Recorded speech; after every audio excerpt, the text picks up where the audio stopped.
درود شریف پڑھتے ہو اس سے میں خود سنتا ہوں. آپ علیہ السلام فرما رہے ہیں کہ روزانہ جو بندہ درود شریف پڑھتا ہے تو اللہ کے جو فرشتے ہیں جو زمین پر جو نازل ہوتے ہیں اور پھرتے رہتے ہیں، جہاں پر درود شریف پڑھا جاتا ہے وہ درود شریف لے کر وہ حضور کی بارگاہ میں پہنچ جاتے ہیں اور عرض کرتے ہیں یا رسول اللہ آپ کا فلاں ابن فلاں امتی نے آپ کی بارگاہ میں یہ درود شریف پر نظرانہ پیش کیا. لیکن جب جمعہ کا دن آ جاتا ہے، کل جمعہ کا دن آنے والا ہے، جمعہ کا جب دن آتا ہے تو میرے آقا علیہ السلام نے فرمایا کہ جمعہ کے دن جو تم درود پڑھتے ہو تمہارے درود کو میں خود سنتا ہوں. سبحان اللہ. تو جمعہ کے دن جو مسلمان درود شریف پڑھ لے تو میرے آقا علیہ السلام بنفس نفیس اس کے درود شریف کو سماعت فرماتے ہیں. دیکھیے سرکار علیہ السلام نے دنیا سے پردہ فرمایا 1450 سالوں میں آپ علیہ السلام دنیا سے پردہ فرمایا اور صبح قیامت تک یہ درود شریف حدیث شریف موجود ہے کہ سرکار کی بارگاہ میں جمعہ کے دن جب صبح قیامت تک جب جمعہ آئے گا اور جب حضور کا غلام حضور کا امتی حضور علیہ السلام کی بارگاہ میں جمعہ کے دن درود شریف پڑھے گا تو میرے آقا علیہ السلام اس کے درود شریف کو خود بنفس نفیس سماعت فرمائیے. اسی لیے میرے آقا نے فرمایا تو زندہ ہے واللہ، تو زندہ ہے واللہ، میرے چشمے عالم سے چھپ جانے والے.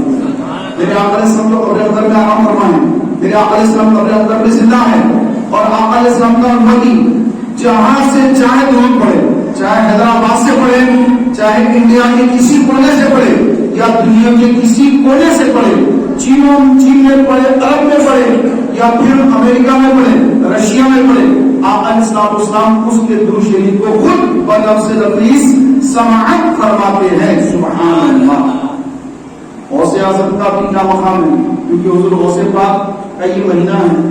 تو مجھے ایک بات یاد آ گئی کہ سرکار غوث اعظم نے فرمایا کہ میں دنیا کو ایسے دیکھتا ہوں جیسے تم ہتھیلی میں رائی کے دانے کو دیکھتے ہو. اور غوث کا مقام اور مرتبہ بہت بلند اور بڑا ہے لیکن صحابہ سے کم ہے. ایک صحابی رسول جنہوں نے حضور کا دیدار کیا ہے تو وہ ان سے کم درجے میں سارے اولیاء اللہ آتے ہیں جس میں غوث اعظم بھی آتے ہیں. تو غوث اعظم صحابہ سے کم ہیں لیکن آپ فرما رہے ہیں کہ میں دنیا کو ایسے دیکھتا ہوں جیسے تم ہتھیلی میں ایک رائی کے دانے کو دیکھتے ہو. غوث پاک یہ بھی فرماتے ہیں کہ تم جو کچھ گھر میں کھا کے آتے ہو اور جو کچھ ساتھ لاتے ہو میں سب کچھ جانتا ہوں. اور غوث اعظم نے فرمایا کہ اللہ تعالیٰ نے مجھ سے وعدہ فرمایا ہے کہ اے عبد القادر کہ تیرے کسی مرید کو میں جہنم میں ڈالوں گا نہیں، کسی مرید کو جہنم میں جانے نہیں دوں گا. فرمایا غوث اعظم نے فرمایا کہ جو مجھ سے مرید ہوگا مرنے سے پہلے اللہ اس کو توبہ کی توفیق عطا فرمائے گا. جب توبہ کرو گے تو پھر جہنم میں کہاں سے جائے گا بھائی؟ جس نے توبہ کری اس کے تو سارے گناہ معاف ہو گئے. توبہ شرط ہے، گناہ تو ہر ایک سے ہوتے ہیں لیکن گناہ کے بعد توبہ کرنا یہ اصل ہے. جس نے گناہ کے بعد توبہ کر لی اس کے سارے گناہ معاف ہو گئے. اب گناہ کرنے کے بعد جو توبہ نہ کرے اور ویسے ہی چلا جائے، ویسے ہی مر جائے، موت باقی ہو گئی، توبہ نہیں کیا تھا، تو اب اس کے لیے جو ہے وہاں پر میدان محشر میں اب اس کی پوچھ ہوگی. اللہ چاہے تو بخشے گا، نہیں چاہے گا انصاف فرمائے گا. تو اپنے عدل اور اپنے انصاف سے اگر چاہے تو اس کو داخل جہنم میں فرمائے گا. تو اللہ تبارک و تعالیٰ عز و جل کا کرم ہم مانگتے ہیں. تو میرے پیارے بھائیوں، سرکار بغداد حضور غوث پاک رضی اللہ تعالیٰ عنہ کا یہ مقام اور یہ مرتبہ کہ اللہ نے آپ کو عطا فرمایا ہے اور یہ کس کے صدقے میں ملا ہے؟ حضور کے صدقے میں ملا ہے.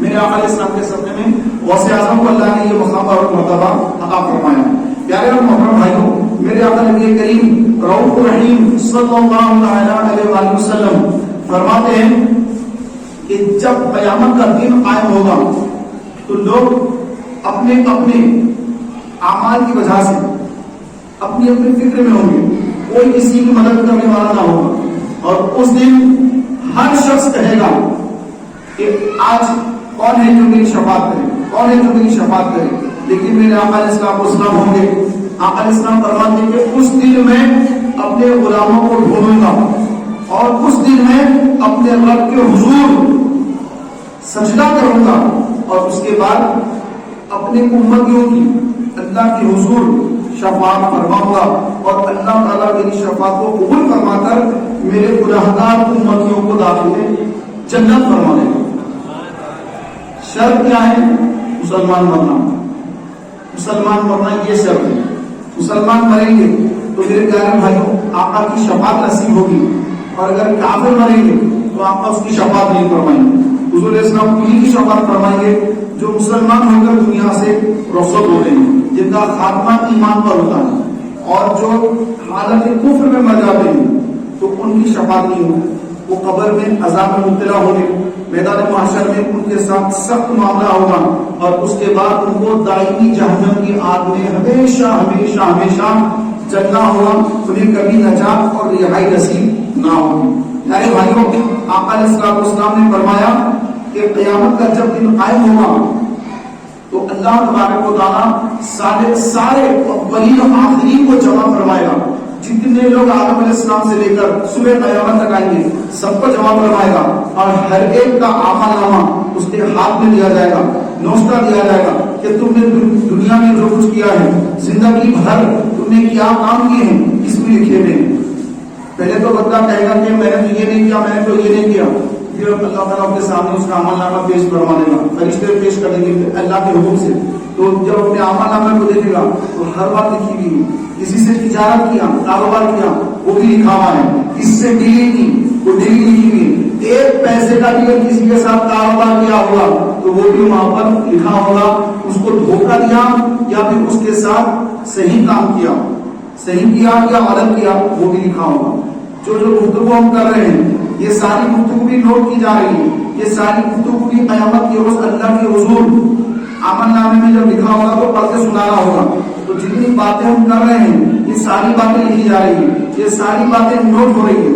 ایسا نہیں کہ ہم جو چاہیں بول لیں کچھ اس کا حساب نہیں ہوگا، ایسا نہیں ہے، بلکہ فرمایا کہ ہر بات لکھی جا رہی ہے۔ تو میرے پیارے بھائیوں یہ بہت بڑی بات ہے کہ انسان جو الفاظ ادا کر رہا ہے، ایک ہوتا ہے کہ آدمی جب اکیلا ہوتا ہے تو وہ بہت زیادہ فری ہوتا ہے دوست احباب کے ساتھ، لیکن جب کوئی بڑے ہوتے ہیں تو وہ ادب کے دائرے میں آ جاتا ہے کہ ہمارے بڑے بیٹھے ہوئے ہیں، والد صاحب بیٹھے ہیں، والدہ بیٹھے ہیں، بڑے بیٹھے ہیں تو اپنی زبان کو سنبھال لیتا ہے، اور بھی بڑے لوگ بیٹھے ہیں، علماء کرام بیٹھے ہیں تو اور ادب کے دائرے میں آ جاتا ہے کہ غلط بات بولوں گا تو پھر جو ہے میری گرفت نہ ہو جائے۔ اس لیے فرمایا گیا کہ جب اولیاء اللہ کی بارگاہ میں بیٹھو اپنے دل کو سنبھالو، جب علماء کی بارگاہ میں آؤ تو اپنی زبان کو سنبھالو۔ جب علماء کی بارگاہ میں آتے ہیں تو وہاں پر شریعت پر عمل ہوتا ہے، اور شریعت کی ضرب اگر آئے تو اس پر فتویٰ لگتا ہے۔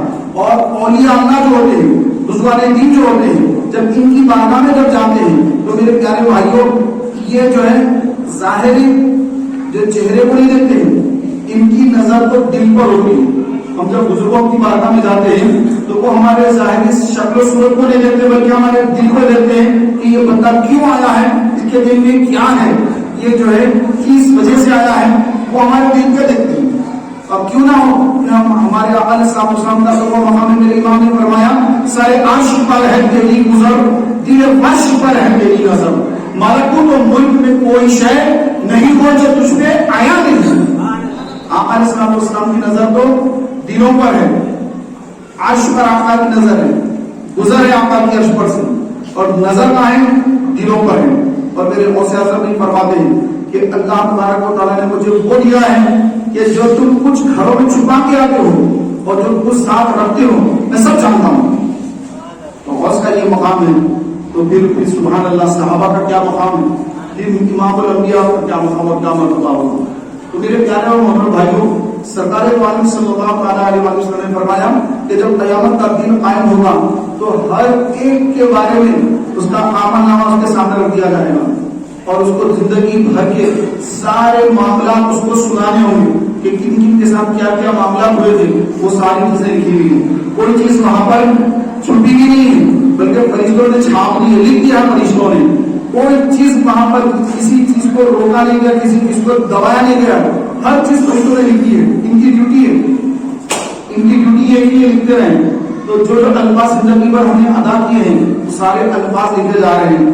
یہاں تک کہ فرمایا گیا کہ ہم جو اشارے میں بات کرتے ہیں, اشاروں میں بھی غیبتیں کرتے ہیں, بعض لوگ اشاروں میں بھی بعض کا مذاق اڑاتے ہیں, بعض کی گاڑی کا بھی مذاق اڑاتے ہیں, بعض کے گھر کا مذاق اڑاتے ہیں, بعض کی زبان کا مذاق اڑاتے ہیں, بعض کی آواز کا مذاق اڑاتے ہیں, بعض کی چلنے کا انداز کا مذاق اڑاتے ہیں. تو اس طرح جو انداز میں اشاروں سے بھی جو لوگ غیبتیں اور طرح طرح کی حرکتیں کرتے ہیں اور جس کے بارے میں کی جا رہی ہے, اگر وہ دیکھ لے تو اس کے دل کو صدمہ پہنچتا ہے, لیکن وہ کرتے رہتے اس طرح سے. تو میرے پیارے بھائیوں, ان حرکتوں کے بارے میں بھی قیامت کے روز اللہ تبارک و تعالیٰ سوال فرمائے گا. میرے پیارے بھائیوں, قیامت کا جو دن ہے وہ بڑا سخت ترین دن ہے. میرے آقا علیہ السلام نے فرمایا کہ قیامت کی تیاری کرو, قیامت کی تیاری کرو کہ قیامت کا جب دن قائم ہوگا تو اس دن کوئی کسی کی مدد نہیں کرے گا, کوئی کسی کی مدد نہیں کرے گا, بلکہ جب اٹھیں گے تو سب کے سب برہنہ اٹھیں گے. اللہ اکبر. جیسے دنیا میں آئے تو ماں کے پیٹ سے پیدا ہوئے, دنیا میں آئے تو برہنہ آئے, ڈاکٹر نے اٹھایا تو بچہ کیسا ہے, صحت مند ہے یا نہیں, بچہ ڈاکٹر دیکھ رہا ہے آج تو بچہ صحت مند ہے یا نہیں, بچہ رو رہا ہے یا نہیں رو رہا, آج ڈاکٹر ہی دیکھ رہا ہے. میرے پیارے بھائیوں, قیامت کے روز جب قبروں سے اٹھیں گے تو جب بھی اللہ تبارک و تعالیٰ بغیر کپڑوں کو اٹھائے گا, جسم پر جو ہے کپڑا نہیں ہوگا, اور جب ہم کو دفنایا جائے گا تو ظاہر ہے جب ہم چپل یا جوتا پہن کے تو دفنا نہیں دیں گے, تو ننگے پیر اٹھیں گے. اور بغیر ختنہ شدہ, جب ماں کے پیٹ سے پیدا ہوئے تھے تو ختنہ نہیں کی تھی, تو جب اللہ قیامت میں دن اٹھائے گا تو جبھی بھی بندے کی ختنہ نہیں ہوگی, اس حال میں اس کو اٹھایا جائے گا. یہ اٹھے گا میدان محشر میں, اور زندگی بھر کے سارے معاملات کا اس کو حساب دینا ہوگا. اور اس دن پیارے محترم بھائیوں, ہاتھ, پیر, آنکھ, ناک, یہ سب ہمارے خلاف گواہی دیں گے. ہاتھ بولنے کی طاقت دے گا اللہ تعالیٰ. ہاتھ کہے گا کہ میں نے یہ گناہ کیا. ہاتھوں سے نعوذ باللہ جو گناہ کیے تھے تو ہاتھ جو ہے وہ گناہوں کا اظہار کرے گا کہ میں نے یہ گناہ کی. آنکھیں, آج تو یہ صرف دیکھتی ہے, بولتی کچھ نہیں ہے, دیکھتی ہے, لیکن میدان محشر میں اللہ ان کو زبان دے دے گا, یعنی بات کرنے کی طاقت دے گا.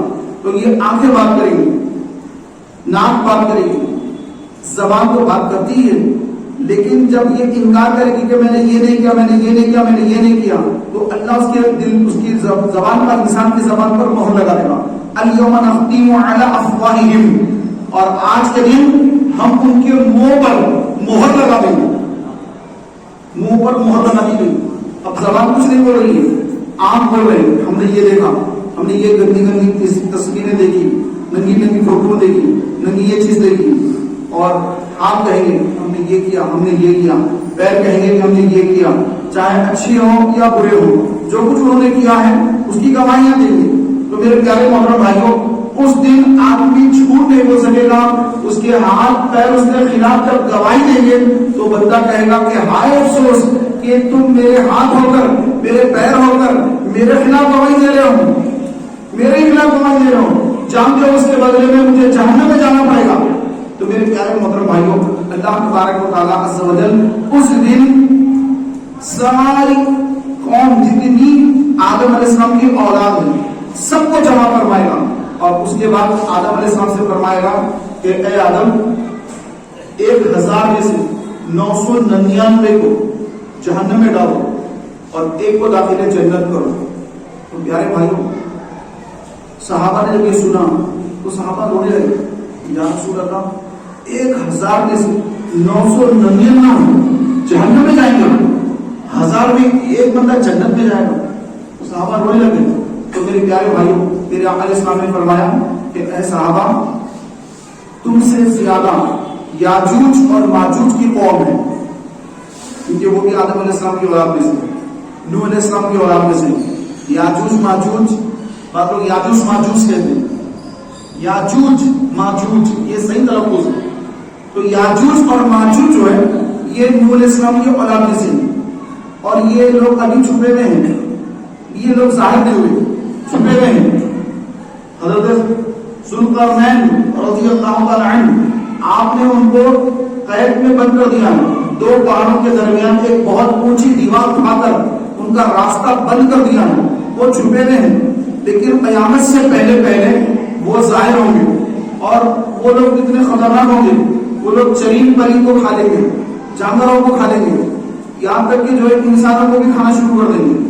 پیارے بھائیوں، یہاں تک کہ عیسیٰ علیہ السلام ان کے لیے دعائے ضرب فرمائیں گے، یعنی بددعا فرمائیں گے، تو اللہ تبارک و تعالیٰ ایک ہوا چلائے گا جو ان کی گردنوں میں کیڑے پڑ جائیں گے اور اس وجہ سے وہ ہلاک ہو جائیں گے۔ ایک لمبی الگ تفصیل ہے، مختصر یہ ہے کہ یاجوج ماجوج جو ہے ہم سے زیادہ تعداد میں، یہ انسان جتنے ہیں ہم سے زیادہ یاجوج ماجوج ہیں۔ تو آقا علیہ السلام نے فرمایا 1000 میں سے 999 جو جہنم میں جائیں گے اور ایک جو جنت میں جائے گا، 1000 میں سے 999 جہنم، بچہ ایک، وہ ایک جنت میں۔ تو فرمایا کہ یاجوج اور ماجوج یہ تم سے زیادہ ہیں، اور 999 میں سے وہ جائیں گے، اکثریت انہی کی ہوگی۔ اور اس کے بعد پھر ہم جیسے مسلمان ہیں، انشاءاللہ ہم تو حضور کے سب کے داخلے جنت ہوں گے، لیکن جو اس کے اندر جو طرح طرح کے گناہ میں مبتلا ہیں، سب سے بڑا گناہ کفر کا ہے، شرک کا ہے۔ تو یہ گناہ کرنے والے جو کفر پر مر گئے، توبہ نہیں کی، ایمان نہیں لائے، کفر پر مر گئے، اب اس کے بعد ان کا داخلہ ہوگا۔ اور آقا علیہ السلام کی امت میں سے بھی آقا علیہ السلام نے فرمایا کہ میری امت میں سے بھی کچھ لوگ جہنم میں جائیں گے، کچھ لوگ جائیں گے، لیکن آقا علیہ السلام کی شفاعت کی برکت سے پھر جہنم سے نکال جائیں گے۔ لیکن ایک لمحہ بھی جہنم میں رہنا بہت بڑا عذاب ہے، بہت بڑا عذاب ہے جو ہم برداشت نہیں کر سکتے۔ پیارے محترم بھائیوں، میرے آقا نبی کریم علیہ السلام نے فرمایا میری شفاعت کبیرہ گناہ گاروں کے لیے اور صغیرہ گناہ، کبیرہ یعنی بڑے گناہ، جیسے جھوٹ بولنا بڑا گناہ ہے، کسی کا قتل کرنا بڑا گناہ ہے، غیبت کرنا بڑا گناہ ہے، چوری کرنا بڑا گناہ ہے، ماں باپ کا دل دکھانا، ان کو تکلیف پہنچانا، یہ بڑا گناہ ہے۔ تو یہ جو بڑے بڑے گناہ ہیں، آقا علیہ السلام نے فرمایا میری شفاعت کبیرہ گناہ گاروں کے لیے، بڑے گناہ گاروں کے لیے، اور چھوٹے گناہ جیسے اب کو پتہ بھی نہیں چلتا کہ گناہ کب ہو گیا، روز جو ہے ہر لمحہ کچھ نہ کچھ گناہ ہوتا ہی رہتا ہے، تو یہ گناہ کیسے معاف ہوتے ہیں؟ آقا علیہ السلام نے فرمایا کہ جب بندہ فجر کی نماز پڑھے، اس کے بعد پھر ظہر پڑھے، فجر اور ظہر کے درمیان جو گناہ ہوئے وہ ظہر میں معاف ہو جاتے ہیں، پھر عصر پڑھ لیں تو ظہر عصر کے درمیان جو گناہ ہوئے وہ عصر میں معاف ہو گئے، پھر مغرب پڑھ لیں تو عصر اور مغرب کے درمیان جو گناہ ہوئے وہ مغرب میں معاف ہو گئے، پھر عشاء پڑھ لیں تو مغرب اور عشاء کے درمیان جو گناہ ہوئے وہ عشاء میں معاف ہو گئے، پھر دوبارہ فجر پڑھے، صبح کیا، دوسرا دن آ گیا، پھر فجر پڑھ لیا تو رات بھر میں جو گناہ ہوئے وہ فجر میں معاف ہو گئے۔ اس طرح اس کے گناہ دھلتے رہیں گے۔ آقا علیہ السلام نے یہ بھی فرمایا، آپ نے سنا یہ حدیث پاک کہ آقا علیہ السلام نے صحابہ سے پوچھا کہ اے صحابہ بتاؤ کہ کسی کے گھر کے سامنے ایک نہر ہو اور روزانہ 5 مرتبہ اگر وہ بندہ اس میں اگر غسل کرے تو کیا اس کے بدن پر میل پوچھے رہے گا؟ تو صحابہ نے اس کی یاد کا بالکل نہیں رہے گا۔ تو آقا علیہ السلام نے فرمایا کہ نماز اسی طرح سے ہے کہ جو بندہ پنج وقتہ نماز پڑھے گا تو اس کے نامہ اعمال میں کوئی گناہ باقی نہیں رہے گا، سارے گناہ سے دھلتے چلے جائیں گے۔ اب رہے کبیرہ گناہ، بڑے گناہ، یہ بڑے گناہ جو ہے یہ توبہ سے معاف ہوتے ہیں، بندہ توبہ کر لے کہ سارے گناہ معاف، بلکہ سرکار علیہ السلام نے فرمایا نہ صرف گناہ معاف بلکہ اللہ تعالیٰ اس کی سچی توبہ کی برکت سے اس کے گناہوں کو نیکی میں تبدیل فرما دیتا ہے۔ جیسے اس کی نیت رہی کہ جتنا زیادہ اللہ کی خشیت کی وجہ سے، خشیت الہی کی وجہ سے رو رو کر اللہ کی بارگاہ میں توبہ کر رہا ہے کہ مولا اب دوبارہ گناہ نہیں کروں گا، اب ہو گیا، ندامت، شرمندگی، توبہ، آنسو بہا رہا ہے، رو رہا ہے، خوف الہی سے تڑپ رہا ہے، تو اس کی توبہ جب قبول ہوتی ہے تو پیارے بھائیوں اللہ تعالیٰ نہ صرف توبہ قبول فرماتا ہے بلکہ جتنے اس نے گناہ کیے ان سارے گناہوں کو نیکی میں بدل دیتا ہے۔ لیکن اگر کوئی نارمل توبہ کرے، ایسی توبہ کر لے تو پیارے بھائیوں اتنا تو کم سے کم فرمایا گیا کہ اگر سچی اس کی اگر نیت ہے، سچی توبہ کر رہا ہے تو سبحان اللہ اس کے گناہوں کو اللہ تعالیٰ معاف فرما دے گا۔ تو توبہ یہ بہت اہم شرط ہے کہ توبہ اگر کر لیا بندہ تو پھر وہ جہنم سے بچ سکتا ہے، توبہ نہ کرے تو پھر اس کے لیے آخرت میں بڑی پریشانی سامنے آ سکتی ہے۔ اسی لیے فرمایا علیہ السلام نے کہ روزانہ اللہ کے حضور توبہ کر کے سویا کرو، نہ معلوم صبح تم اٹھو گے یا پھر تمہیں کوئی واقع اٹھائے گا، یعنی تمہارا جنازہ ہی نہ ہوگی.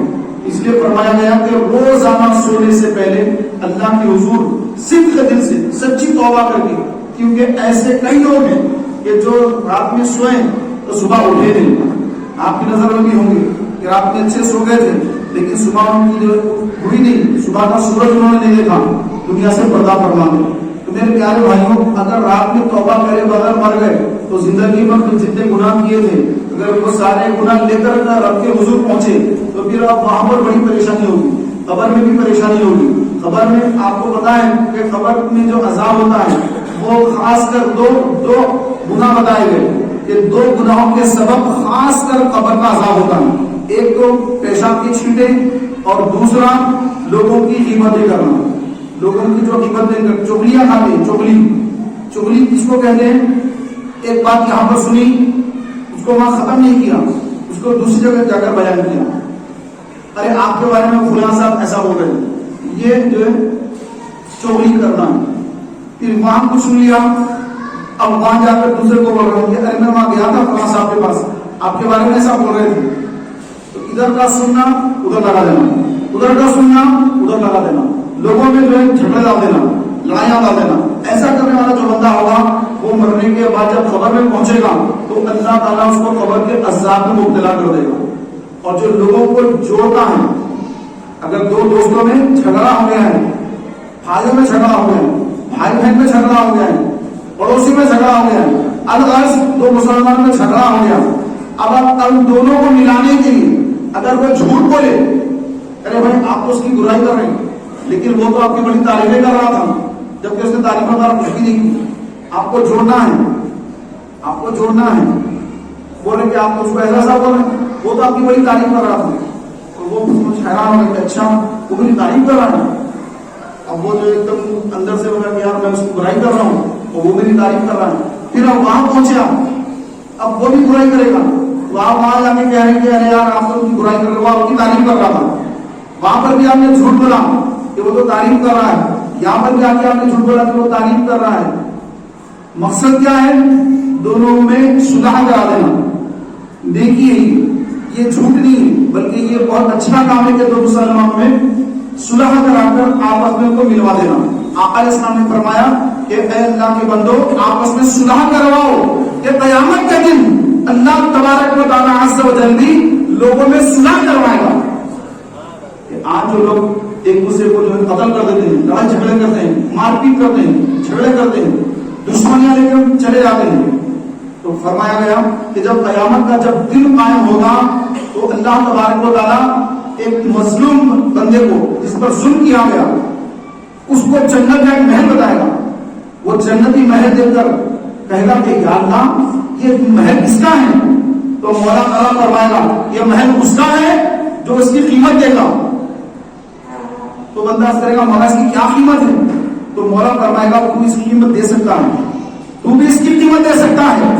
تو بندہ اس کرے گا یا اللہ اس کی قیمت میں کیسے دے سکتا ہوں؟ تو اللہ تعالیٰ فرمائے گا کہ دنیا میں وہ جو تیرا دوست تھا بعد میں اس نے تیرے ساتھ یہ برا کیا، تجھ کو تکلیف میں ڈال دیا، ظلم کیا تیرے ساتھ، تو اس کی قیمت یہ ہے کہ تو اپنے فلاں دوست کو معاف کر دے، فلاں کو بخش دے، تو اس کو معاف کر دے، درگزر کر دے فلاں شخص کو جو دنیا میں تیرا دشمن بن گیا تھا اور تجھ کو تکلیف میں ڈالا، تجھ پر ظلم کیا. اب کون سا بھی ظلم ہو، چاہے قتل ہو یا پھر اس کو جو کسی بھی طرح مال کھا گیا ہو یا لوگوں میں بے عزتی کر دی ہو، کچھ بھی کیا ہو، تو میرے پیارے محترم بھائیوں فرمایا گیا کہ اللہ تعالیٰ فرمائے گا کہ اس کو آج تو معاف کر دے تو یہ اس کی قیمت ہوگی. تو بندہ سوچنے پڑ جائے گا ارے دنیا میں اس نے مجھے اتنا ستایا، اتنا تکلیف پہنچائی، آج اس کو کیسے معاف کر دوں؟ آج تو اللہ کا عذاب دلاؤں گا اس کو. دل چاہنا کہ بس یاد آ رہی ہوں دنیا کی اس کی تکلیف ہے، کتنا ظلم کرتا تھا مجھ پر، گھر پر آ کر ظلم کرتا تھا، مجھے مارتا تھا، مجھ پر ظلم کرتا تھا، آج تو بدلہ لینے کا دن ہے. تو پیارے بھائیوں اب وہ سوچنا پڑے گا کہ اس کو بخش دوں، معاف کر دوں، یا پھر یہ جو محل ہے پھر وہ میرے ہاتھ سے نکل جائے گا، ادھر کروں یا ادھر کروں. سوچنے میں رہے گا، اس کے بعد سوچنے آئے گی، اس کے ذہن میں آئے گی کہ دنیا تو ختم ہو گئی، دنیا تو ختم ہو گئی، سارے معاملات ختم ہو گئے، اگر اب اس کو عذاب بھی اگر اللہ دے مجھے کیا ملے گا؟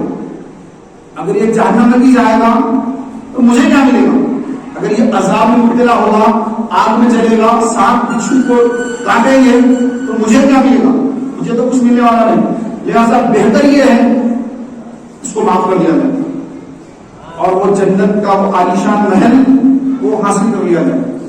دنیا کے جو محل تھے وہ تو دنیا کے ساتھ ہی ختم ہو جاتے ہیں، لیکن جنت کا جو محل ہے وہ کبھی ختم نہیں ہوگا، اس کو کبھی فنا نہیں، کیونکہ جنت کبھی ختم نہیں ہوگی، تو جنت کے محل بھی کبھی ختم نہیں ہوگی۔ تو فرمایا اللہ تعالیٰ سے عرض کرے گا مولا میں نے اسے معاف کر دیا، تو مجھے وہ محل عطا فرما دے۔ تو اللہ کیا فرمائے گا؟ حدیث پاک میں اللہ تعالیٰ فرمائے گا اے میرے بندے آگے بڑھ، اپنے اس بھائی کا ہاتھ پکڑ اور دونوں مل کر داخل جنت ہو جاؤ۔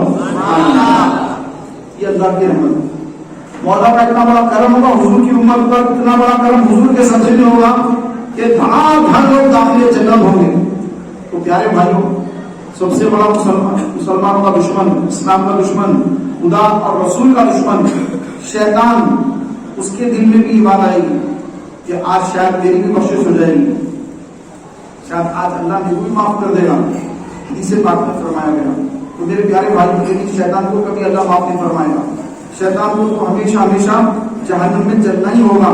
لیکن فرمایا جا رہا ہے کہ قیامت کے دن اللہ تعالیٰ اپنے محبوب کے امتیوں پر، مسلمانوں پر اس قدر مہربان ہوگا، اس قدر کرم فرمائے گا، اس قدر ان پر رحمتوں کا نزول فرمائے گا کہ شیطان ملعون خبیث وہ بھی سوچے گا، سر اٹھا کر دیکھے گا کہ شاید آج میں بھی داخل جنت ہو جاؤں گا، لیکن اس کی بخشش نہیں ہوگی۔ تو میرے پیارے بھائیوں، اللہ کی رحمت سے کبھی مایوس نہیں ہونا چاہیے، لا تقنطوا من رحمت اللہ، کہ اللہ کی رحمت سے مایوس نہ ہو کہ اللہ سارے گناہوں کو معاف فرما دیتا ہے، سارے گناہوں کو بخش دیتا ہے۔ تو یہ سب کس کے صدقے میں؟ حضور کے صدقے میں۔ ہم سے پہلے جو امتیں آئیں، تو پیارے بھائیوں، جب وہ امت میں اگر کوئی بندہ گناہ کرتا تو ان کا گناہ ان کے ماتھے پہ لکھا ہوگا، رات میں گناہ کیا، صبح جو ہے گناہ لکھا ہوا ہے۔ لیکن ہم راتوں میں کتنے بھی گناہ کریں، ہمارے نہ ماتھے پہ گناہ لکھا جا رہا ہے، نہ گھر کے دروازوں پہ گناہ لکھے جا رہے ہیں۔ تو یہ کس کی برکت سے؟ میرے آقا علیہ السلام کی آمد کی برکت سے۔ حضور دنیا میں تشریف لائے، ہم حضور کی امت ہی حضور پر ایمان لے آئے، تو اللہ نے ہم پر یہ احسان فرمایا کہ ہمارے گناہوں کو لوگوں پر ظاہر نہیں فرمایا، اور قیامت کا جب دن قائم ہوگا اللہ تبارک و تعالیٰ سے جل ایک بندے سے فرمائے گا کہ اے فلاں بندے، تو بندہ کرے گا لبیک لبیک یا اللہ، تو اللہ تعالیٰ فرمانے کہ اے بندے تجھے یاد ہے کہ تو دنیا میں جب تھا تو فلاں سال، فلاں مہینے، فلاں تاریخ کو، فلاں دن، فلاں مقام پر تو نے یہ گناہ کیا تھا، تجھے یاد ہے؟ تو بندہ کرے گا ہاں یا اللہ مجھے یاد ہے، لیکن یا اللہ کیا میری بخشش نہیں ہوئی؟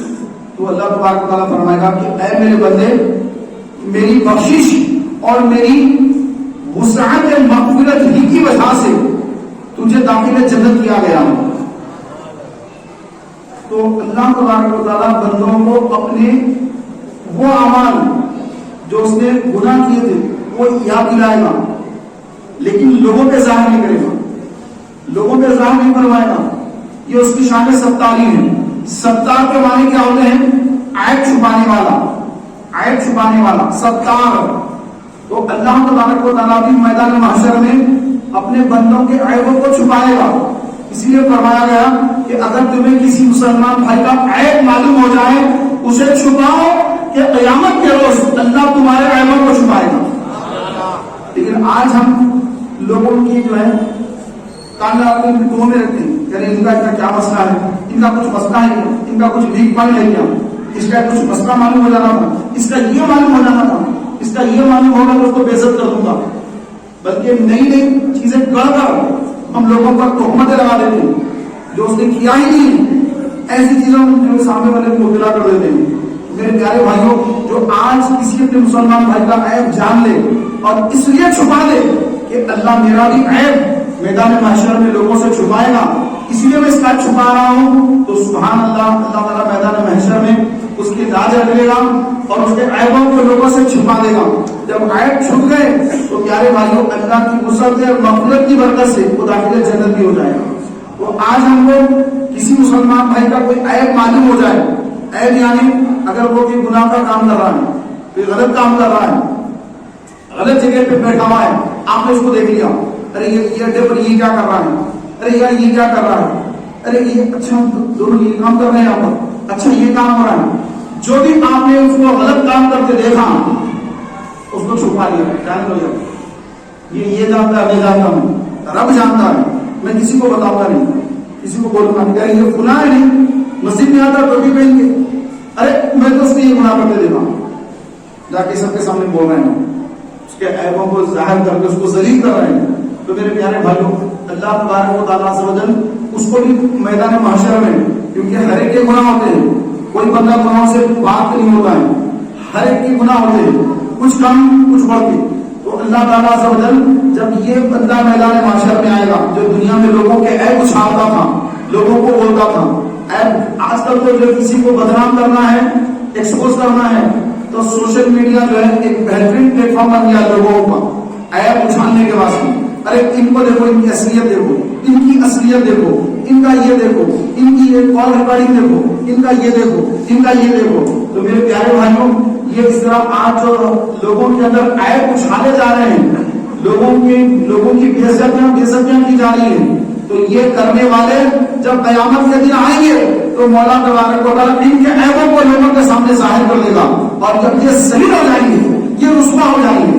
تو میرے پیارے بھائیوں, آج ہم اپنے دوسرے مسلمان بھائی کا ادب کریں, ریسپیکٹ کریں, ادب کریں, اس کا احترام کریں. اگر اس کی کوئی ایسی بات اگر معلوم ہو گئی جو وہ نہیں کرنا چاہیے تھا, اس نے کر لیا ہے, لیکن آپ نے اگر دیکھا ہے تو اس کو چھپائیں, اس کو لوگوں سے چھپائیں, اس کو لوگوں میں ظاہر نہ کریں. اگر آپ ظاہر کریں گے تو پھر کل میدان محشر کی ہماری جو گناہوں کی عیبوں کی اللہ تعالیٰ جو پردہ پوشی نہیں فرمائے گا, بلکہ ظاہر ہو جائیں گے. آج کل دیکھا جا رہا ہے کہ لوگ جو گناہ کر کے اپنے گناہ اپنے آپ زبان سے بولتے ہیں, ارے میں فلاں جگہ جا کے یہ کیا, وہاں جا کر میں یہ کیا, یہ وہاں پر یہ کیا, یہاں پر یہ کر لیا, یہاں پر یہ کر لیا, لوگوں کو بتاتے ہیں کہ یہ گناہ کیا. تو میرے پیارے بھائیوں, فرمایا گیا کہ جب کوئی بندہ گناہ کرے اور پھر لوگوں پر اس کا اظہار کرے, لوگوں پر ظاہر کرے اور خود بولے, تو پھر اس نے اپنے آپ خود اپنے گناہوں کے گواہ تیار کر لیے. گناہ کیا تھا, رب نے پردہ پوشی فرمائی تھی, تو نے تو اکیلے میں گناہ کیا, اس نے تو دیکھا نہیں, تو اپنی زبان سے اپنے گناہ بول رہا ہے اور سامنے والے کو اپنے گناہ کا گواہ بنا رہا ہے. کل قیامت کا جب دن قائم ہوگا تو جس کو تو نے اپنے گناہ بتائے تھے وہ کہے گا کہ یا اللہ, اس نے مجھ سے کہا تھا کہ اس نے یہ گناہ کیا تھا, یہ گناہ کیا تھا. تو میدان محشر میں اس کے عیبوں کو ظاہر کر دیا جائے گا اور ایک گواہ وہاں پر موجود ہو گیا.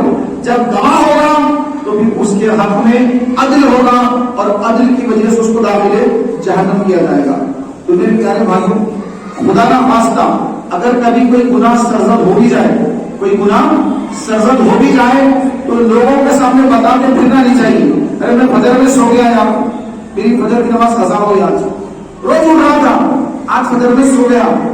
آپ کو ضرورت نہیں ہے آپ گھر کو بتاتے پھریں, قضا نماز ادا کریں, اللہ کو جو توبہ کر کے مولا اسے غلطی ہوئی معاف فرما دے, مولا کل کی غلطی نہیں کروں گا, کل فجر میں اٹھ جاؤں گا, غلطی ہوئی مولا مجھے معاف فرما دے. اپنے رب سے حضور صدق کرنے سے توبہ کریں. لوگوں کو بتانے کی ضرورت نہیں ہے کہ میں نے فجر نہیں پڑھی, یا پھر فلاں مقام پر چلا گیا تھا, دوستوں میں بیٹھ گیا تھا, باتوں میں نماز کا ٹائم چلے گیا, نماز نکل گئی, وہ تو گناہ ہوا. ابھی جو ظاہر کر کے لوگوں کو گواہ بنا رہے ہیں یہ بھی الگ گناہ.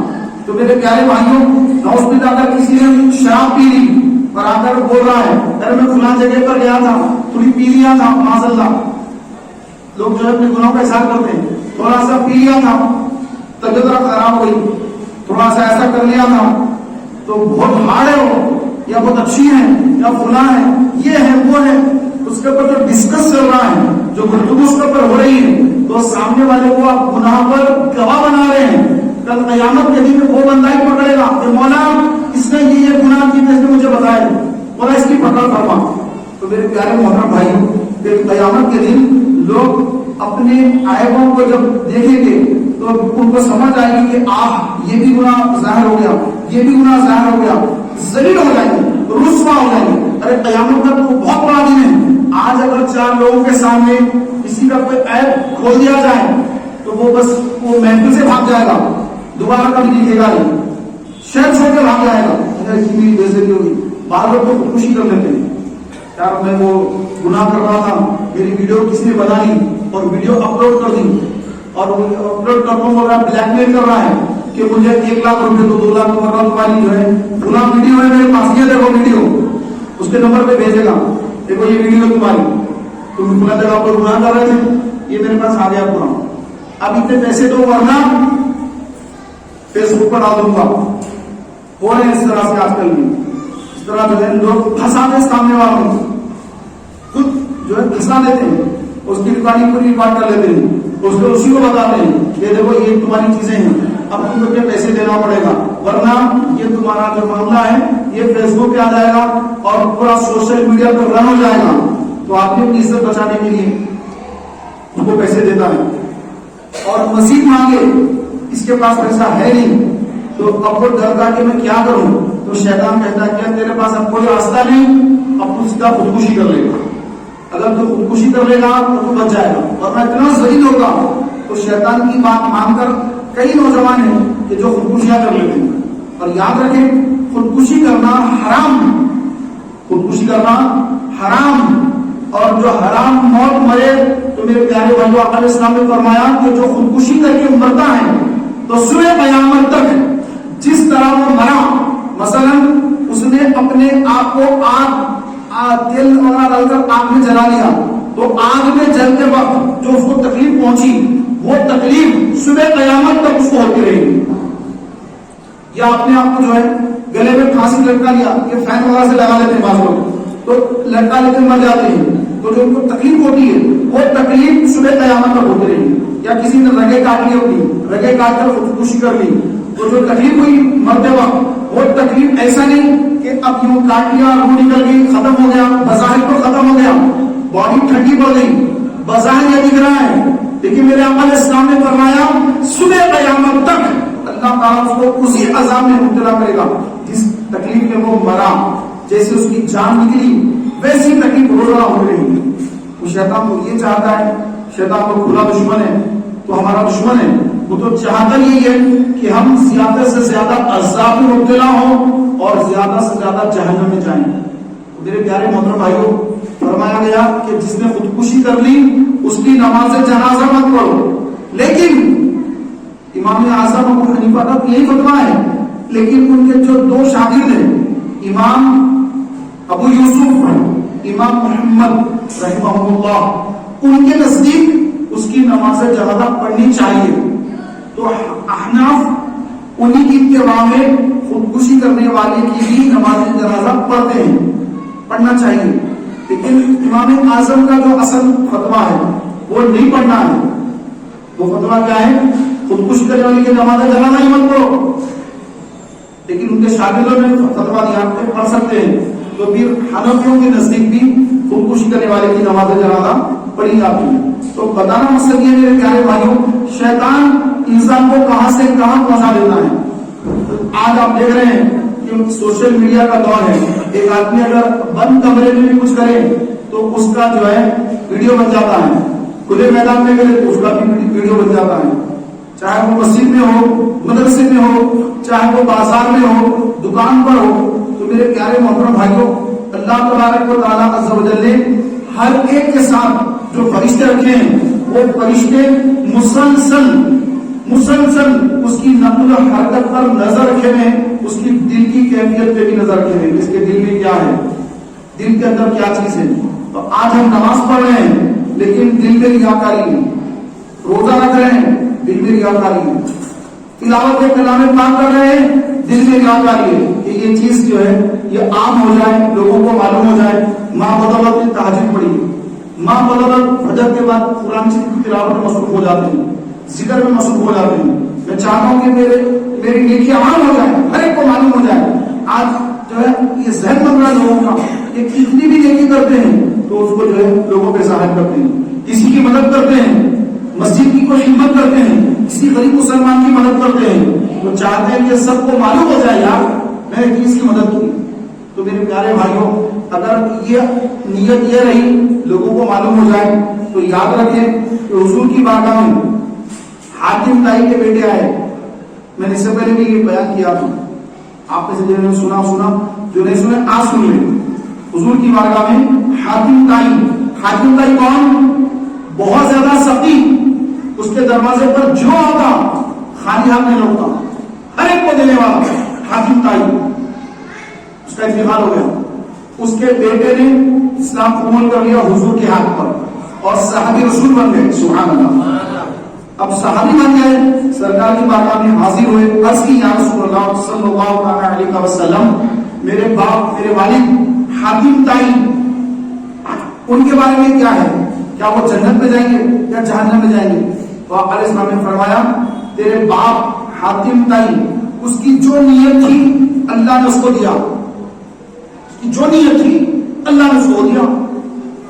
تو انہوں نے کیا رسول کی کیا نیت تھی؟ آپ علیہ السلام نے فرمایا حاتم طائی کی نیت یہ تھی کہ وہ سخی مشہور ہو جائے، اس کے دربار میں اس کے گھر پر جو بھی مانگتا سائل جائے تو وہ سائل کو کبھی خالی ہاتھ نہیں لوٹائے گا بلکہ اس کو عطا کرے گا، اس کو دے گا.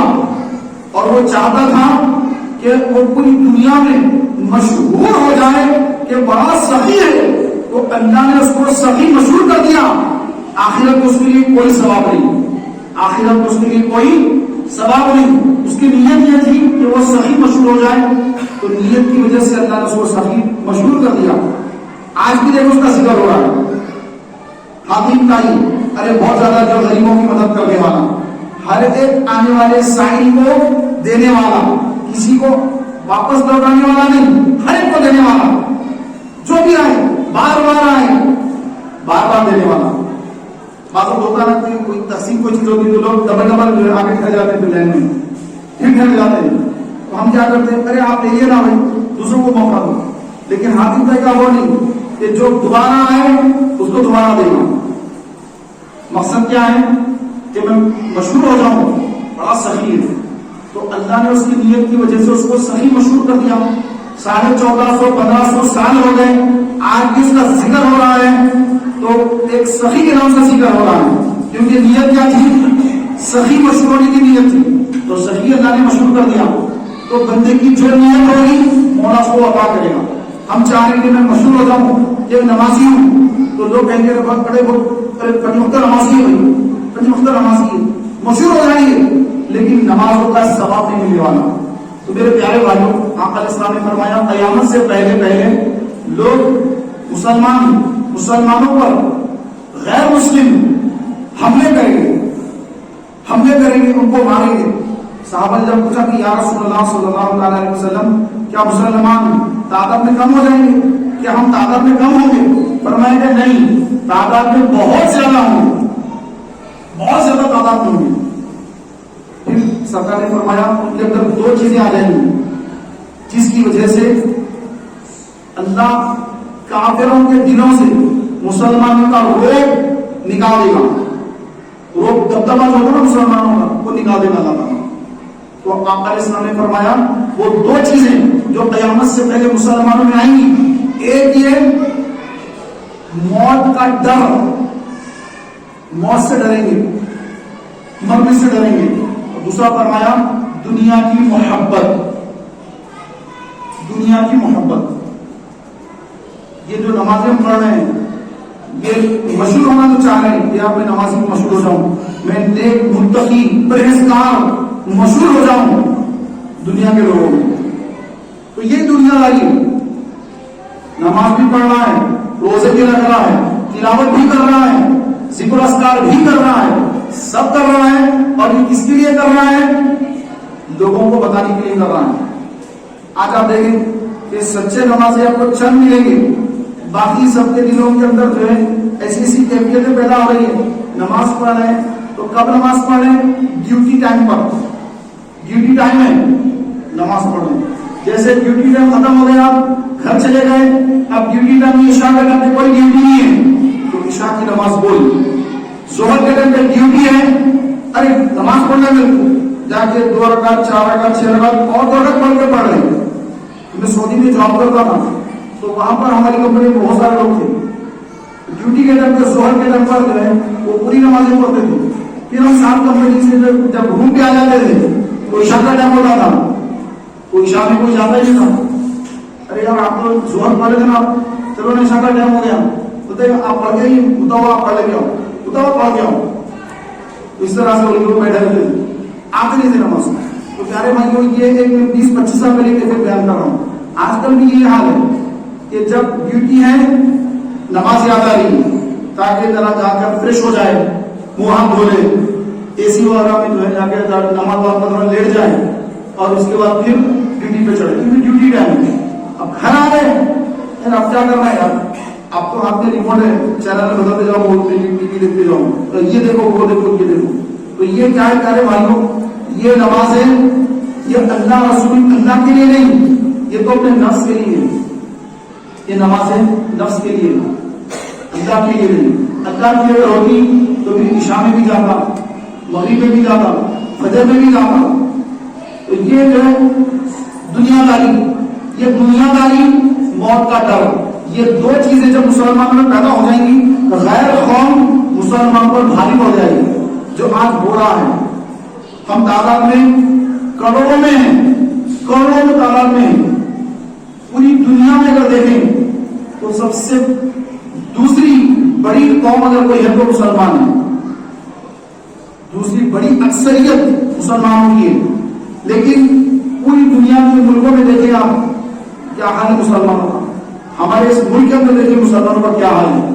تو اس کی مین وجہ موت سے ڈرنا اور دنیا کی محبت دل میں رکھنا, جو صحابہ میں نہ تھی. صحابہ میں نہ موت کا ڈر تھا نہ دنیا سے محبت تھی. ان کی محبت اللہ کے رسول کے لیے تھی. 313 صحابہ 1000 کے لشکر کا بھاری پڑتے تھے. کیوں؟ ان کے دل میں اللہ کی محبت, رسول کی محبت ہے, سرکار کی محبت دل میں لے کر وہ جو ہے میدان جنگ میں.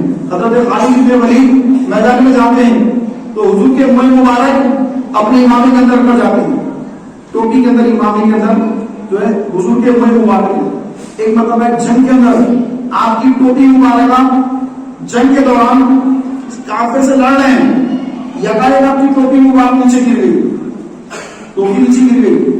تو آپ جو ہے وہ اس کو لڑائی چھوڑ کر آپ ٹوپی کو تلاش کر رہے ہیں, تو میری ٹوپی کہاں چلے گی, میری ٹوپی کہاں چلے گی, میری ٹوپی کہاں چلے گی.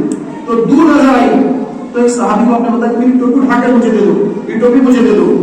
تو وہ بڑا تعجب ہوا, جنگ اتنی تیزی پہ جنگ چل رہی ہے اور اتنے کافروں میں ہم گھرے ہوئے ہیں, ان کو تھوڑے سے پیسوں کی ٹوپی کے لگی ہوئی ہے. ان کو ایمان کی ٹوپی کے اندر جو ہے حضور کے منہ مبارک ہے.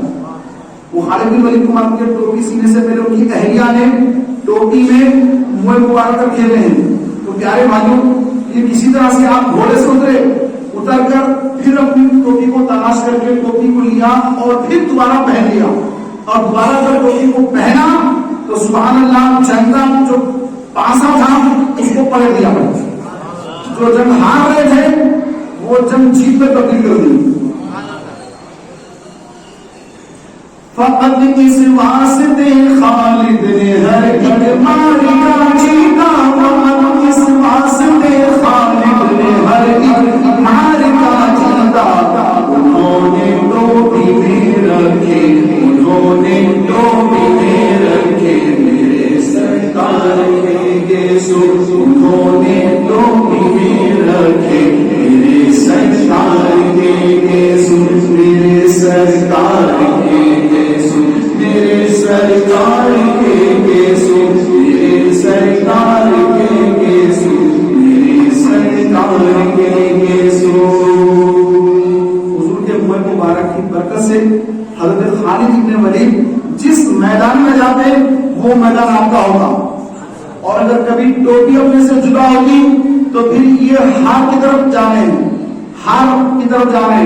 لیکن جیسے بھی ٹوپی اٹھا کے سر پہ رکھا آقا کے منہ مبارک کی برکت سے سبحان اللہ، اللہ تبارک و تعالیٰ نے خالد ابن ولید کے مبارک ہاتھوں سے جنگ کا پاسا پلٹ دیا اور مسلمان کافروں پر بھاری ہو گئے۔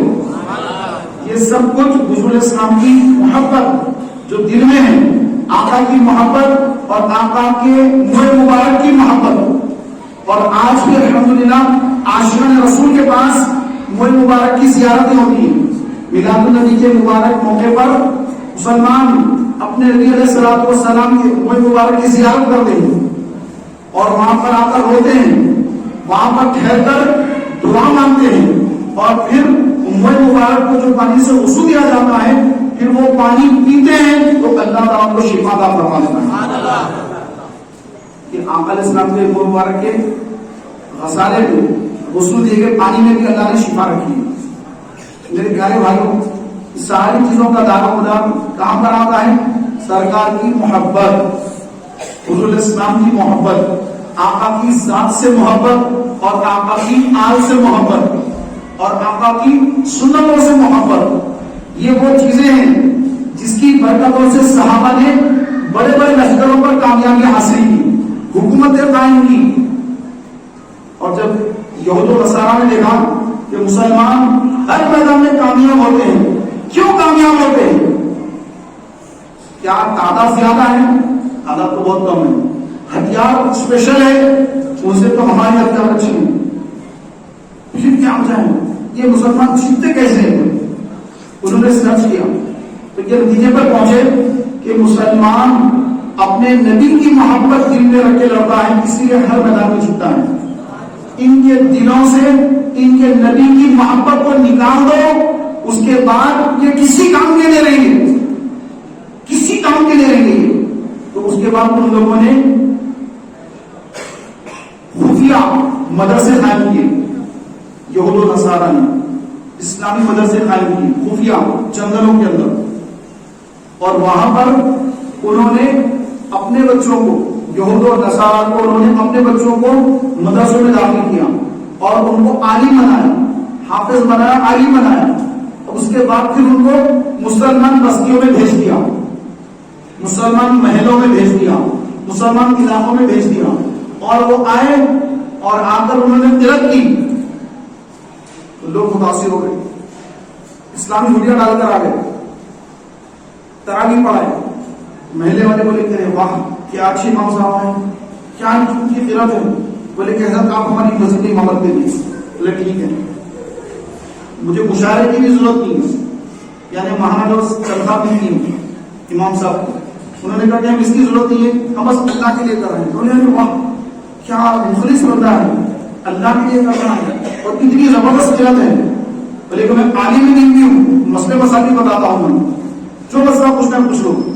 تو لوگ آ کے اپنے اپنے مسائل پوچھنے لگے، تو وہ جو شریعت کے مسائل ہوتے ہیں وہ تو برابر برابر بتا دیتے، تاکہ پھر دوسرے کسی عالم سے اگر پوچھیں گے، دوسرے عالم سے پوچھیں گے تو پھر وہ صحیح مسئلہ بتائے گا، تو یہ صحیح ہے غلط تو لوگ مجھے غلط نہ سمجھیں، اس لیے وہ مسئلے صحیح بتاتے ہیں۔ لیکن آہستہ آہستہ مسلمانوں کے دلوں میں یہ بات ڈالنی شروع کر دی کہ دیکھو ہم بھی بشر ہیں، نبی بھی بشر ہے، ہم بھی کھانا کھاتے ہیں، نبی بھی کھانا کھاتے تھے، نبی بھی پانی پیتے تھے، ہم بھی پانی پیتے ہیں، نبی ہماری طرح بشر ہے، ان میں ہمیں کوئی فرق نہیں، بس اللہ ہم کو نبی بنا دیا، ہمارے جیسے گناہ بھی ہوتے تھے ان سے، کہ گناہ بھی اللہ معاف کر دیا ہوں۔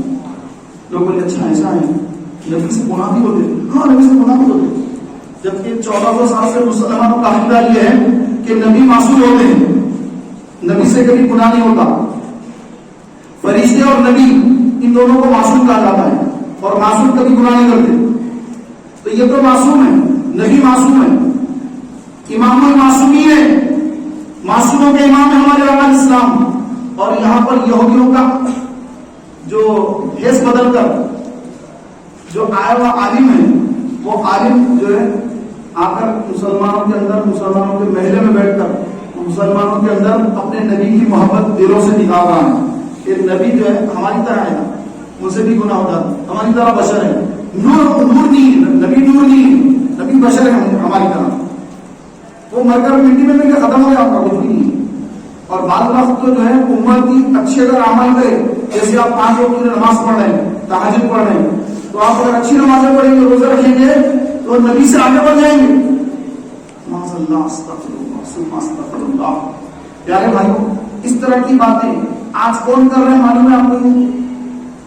یہ جتنے بدعقیدے ہیں، جتنے گستاخ فرقے ہیں، اہل سنت جماعت کو چھوڑ کر جتنے گمراہ فرقے ہیں، ان کی کتابوں میں یہ ساری باتیں لکھی ہوئی ہیں. انہوں نے آ کر مسلمانوں کی بڑی طاقت کو گمراہ کر دیا ہے. اب اس کو صحیح سمجھ بیٹھے ہیں اور اب وہ اپنے آپ کو سچا مسلمان اور صحیح رشدہ سنی مسلمان کو مشرک اور بدعتی کہہ رہے ہیں. سنیوں کو، صحیح مسلمانوں کو وہ لوگ جو بتا رہے ہیں کہ دیکھو اللہ سے ماننا، درگاہ پہ جانا نہیں، درگاہ پہ جانا شرک ہے، تو ان کی باتوں میں جو آ گیا وہ بدعقیدہ بن گیا. پھر جس کو اللہ بچائے، جس کے ذریعے بچائے، جیسے میرے امام احمد رضا کے ذریعے اللہ نے کروڑوں کو بچایا، تو اللہ جس کو بچائے تو وہ سمجھ رہا کہ نہیں یہ بات غلط بول رہا ہے. ہم درگاہ پر جا کر یہ نہیں کہتے کہ اللہ نہیں دے سکتا آپ دیجئے، ہم یہ عقیدہ نہیں رکھتے. ہمارا عقیدہ تو یہ ہوتا ہے کہ بے شک دینے والا رب ہے اور ان کے وسیلے سے اللہ کا فرمائے گا. ہر ایک سنی کا عقیدہ یہ ہوتا ہے. میں تو گناہگار ہوں لیکن یہ اللہ کے نیک بندے ہیں، ان کی بارگاہ میں جاؤں گا اور یہ اگر میرے لیے دعا فرمائیں گے، ان کی دعا اللہ ٹالے گا نہیں، کیونکہ انہوں نے اپنی ساری زندگی اللہ کے لیے وقف کر دی تھی. تو اب اللہ بھی ان کی بات کو ٹالے گا نہیں بلکہ ان کی بات کو رکھ لے گا، اور یہ اگر میرے بارے میں دعا کر دے تو مجھے اللہ عطا فرما دے گا. سرکار غریب نواز کی بارگاہ میں لوگ جاتے ہیں، 12 سال ہو گئے شادی ہو کر، بچہ نہیں ہوا، بیٹا نہیں ہوا، یہاں گئے وہاں گئے کچھ نہیں ہوا، غریب نواز کی بارگاہ میں چلے گئے اور دعا کی تو مولا نے دعا کو قبول فرمایا اور غریب نواز کی برکت سے صاحب اولاد بنا دیا.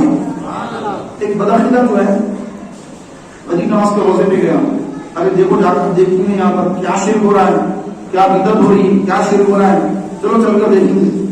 تو بدعقیدہ آیا وہاں، تو ایک سائی جو ہے وہاں ٹھہر کر صدا لگا رہا ہے، آواز لگا رہا ہے کہ اے غریب نواز، اے بابا، 5 روپے کا سوال ہے بابا، 5 روپے بابا.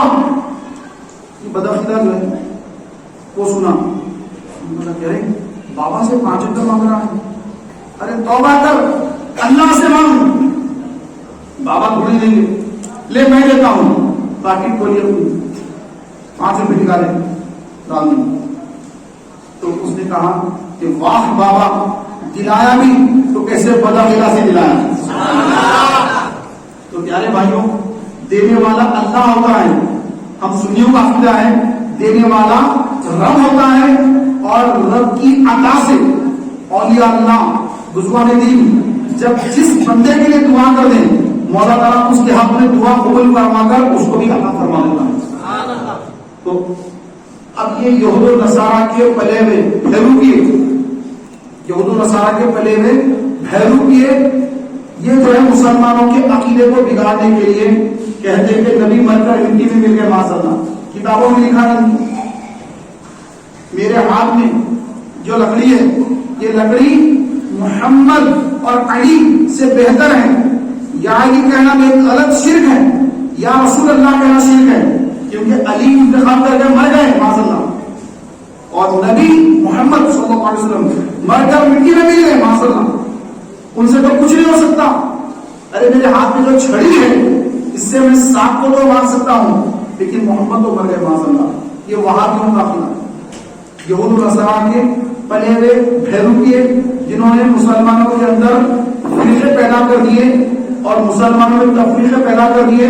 ایک گھر ہے، 4 اگر اس کے بچے ہیں گھر میں، اگر 4 بھائی ہیں تو ایک بھائی فلاں کے پیچھے گیا، ایک بھائی فلاں کے پیچھے، ایک فلاں کے پیچھے.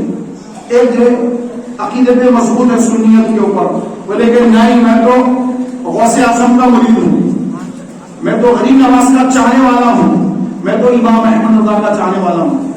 بھائی توبہ کر لے گا آدھا پلٹ کر بھائی کو دعوت دے رہا ہے، لیکن جس کے دل پر مہر لگ چکی ہو، اور مہر کب لگتی ہے؟ مہر جب لگتی ہے جب اس کی زبان سے حضور کی گستاخی ہوتی ہے. جب بندہ حضور کی شان میں بے ادبی کر لے تو اب اس کو توبہ کی توفیق بھی نہیں ہوتی ہے, توبہ کی توفیق بھی نہیں ہوتی ہے, اور وہ یہ سمجھتا ہے میں تو اچھا کام کر رہا ہوں, اور وہ اپنی طرح دوسروں کو بھی بنانا شروع کر دیتا ہے. گستاخ, خود گستاخ تھا اب دوسروں کو گستاخ بنا رہا ہے. تو ہم اپنے بچوں پہ نظر رکھیں کہ ہمارے بچے کس کی صحبت میں جا رہے ہیں, کس کے ساتھ اٹھنا بیٹھنا ہے, کس کے ساتھ ان کی یارانہ ہے, ان کی دوستیاں ہیں, کس کے ساتھ نماز کو جا رہا ہے, کس کے ساتھ بیٹھک میں بیٹھا ہے, کس کے پاس بیٹھ کر دینی باتیں کر رہا ہے. اس پہ نظر رکھنا ضروری ہے, ورنہ آپ کا بچہ آپ کے ہاتھ سے نکل جائے گا اور باپ کو کہے گا ابا آپ مشرک, آپ بدعتی, آپ مشرک ہیں, آپ درگاہ پہ جاتے آپ مشرک ہیں. بیٹا باپ کو مشرک بنا دیتے. ماں کو کہے گا کہ امی یہ جو ہے واقعہ اور آپ کے پاس کچھ بھی اسلام میں آپ یہ جو کر رہے بدعت ہے, اور ہر بدعت گمراہی ہے, اور ہر گمراہ جہنم میں ہے, یہ فاتحہ بند کر دو, یہ بدعت ہے, یہ شرک ہے. ماں باپ حیران ہو جائیں گے کہ ہمارا بچہ تو اچھا تھا, یہ کب سے جو ہے بدعقیدہ بن گیا. اب اس کو ماں باپ سمجھانے کی کوشش کریں گے, وہ مانے گا نہیں, بولے گا کہ آپ لوگ غلط ہو, آپ ہی غلط ہو. ارے بیٹے ہم فاتحہ دلا رہے تھے, بیٹے ہمارے والد صاحب بھی دلاتے تھے فاتحہ, ہم لوگ درگاہ پہ جاتے تھے, ہم شروع سے باپ دادا سے فاتحہ دلاتے آ رہے ہیں. بولے گا کہ باپ دادا بھی کافر تھے, وہ بھی مشرک تھے. اچھا تو دادا بھی مشرک, دادی بھی مشرکہ, تو مشرک اور مشرکہ کا نکاح ہوا تو تیرا ابا پیدا ہوا, تو مشرک شرک کرنے والوں سے پھر تمہارے والد حلالی یا حرامی, حلالی یا حرامی, حرامی بولیے حلالی حرامی. بھائی ایک کافر, یہ کافر ہے تو نکاح کہاں سے ہوا؟ ایک مشرک ہے, مسلمان کا مسلمان سے نکاح ہوتا ہے. اب ماں باپ کو مشرک بتا رہا ہے تو وہ بھی شرک کرنے والے, یہ بھی شرک کرنے والے. پھر تیرا ابا پیدا ہوا اور وہ بھی درگاہ پہ جانے والا ہے تو وہ بھی مشرک. پھر تیری اماں بھی, وہ بھی درگاہ پہ جانے والی, تیری امی بھی مشرکہ, تیرے ابا بھی مشرک, اور تو پیدا ہوا, اب تو کیا ہے؟ تو پیارے بھائیوں یہ جو ہے بدعقیدہ لوگ ہمارے بچوں کو ہم سے چھین لیتے ہیں, اور وہ جو راستے پہ جاتا ہے وہ جہنم کے راستے پہ نکل چکا ہے. جب وہ حضور کی شان میں بے ادبی کر دیتا ہے, اللہ تعالیٰ اس کو ہدایت عطا نہیں فرماتا, اب وہ بس نکل جاتا ہے 40 دن کے لیے, سمجھ رہے ہیں نا, 40 دن کے لیے نکل جاتا ہے یہ کام کے لیے. مسلمانوں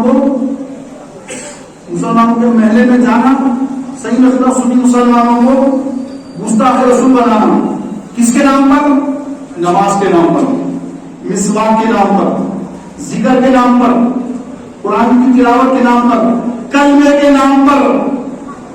تو پیارے بھائیوں یہ جو فرقے جو مسلمانوں سے نکلتے جا رہے ہیں, اس کی بنیاد یہ ڈالنے والے کون؟ یہود و نصارہ ہیں. یہود و نصارہ نے بڑے بڑے مدرسے قائم کیے اور وہاں پر علماء کو تیار کیا, اور وہ اندر سے یہودی ہیں, مسلم بستی میں آ کر ان لوگوں نے مسلمانوں میں فرقے پیدا کر دیے.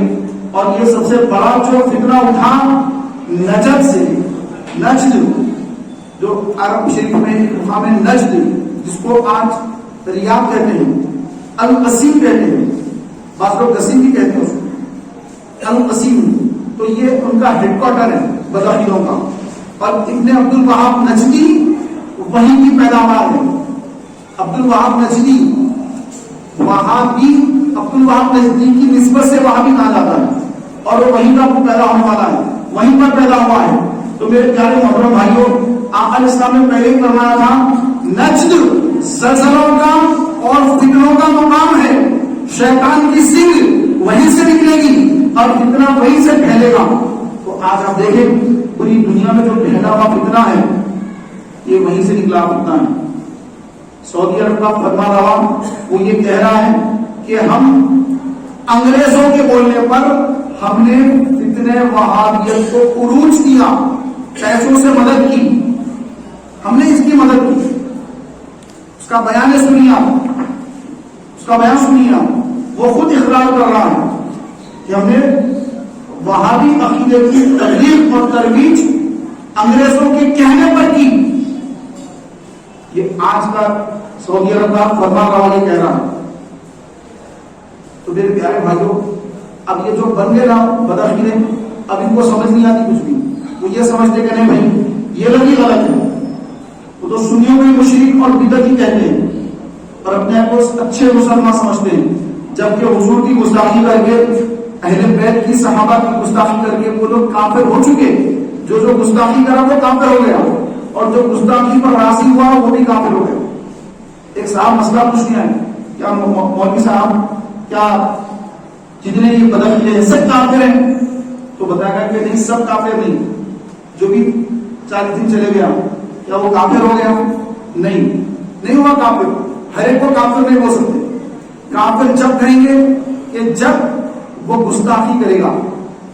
آپ نے اگر اس کی گستاخی سنی، آپ کے سامنے گستاخی کر رہا ہے، آپ نے گستاخی سنی تو یقیناً وہ کافر ہے.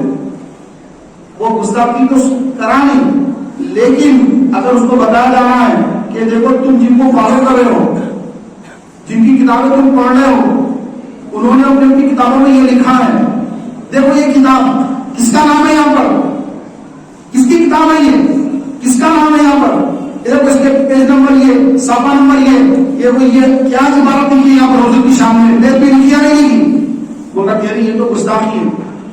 اگر اس کو گستاخی مان رہا ہے اور بول رہا کہ لکھنے والا گستاخ ہے اور یہ گستاخی کرنے والا کافر ہے، تو ہم اس کو کافر نہیں کہہ سکتے، کیونکہ وہ تو مان رہا کہ غلط ہے. لیکن اگر کوئی بولے کہ اس میں جو لکھا ہے صحیح، معاذ میں اس سے راضی ہوں کیونکہ ہمارے اتنے بڑے مولانا نے لکھا ہے تو وہ صحیح لکھتے ہر بات، جو لکھا وہ صحیح ہے. تو جیسا وہ لکھنے والا کافر، یہ ماننے والے بھی کافر ہو جائیں گے. حضور علیہ السلام کی گستاخی پر کوئی مان لے کہ صحیح ہے تو اسی وقت کافر ہو جائے گا. تو میرے پیارے محترم بھائیوں، ہر ایک کو کافر نہیں کہہ سکتے، بلکہ حضور کی شان کی جو بے ادبی کرے وہ یقیناً کافر ہے، اور جو کافر کو کافر نہ کہے وہ بھی کافر ہے. جو کافر کو کافر نہ کہے، ارے گستاخی کر کے جو کافر ہو چکا ہے، اب آپ اس کو بولیں گے وہ مسلمان ہے، میں اس کے پیچھے نماز پڑھوں گا. ایک گستاخ رسول کو اپنا مسجد کا امام بنا رہے ہیں، اس کے پیچھے نمازیں پڑھ رہے ہیں، تو میرے پیارے بھائیوں یہ نہیں چلے گا.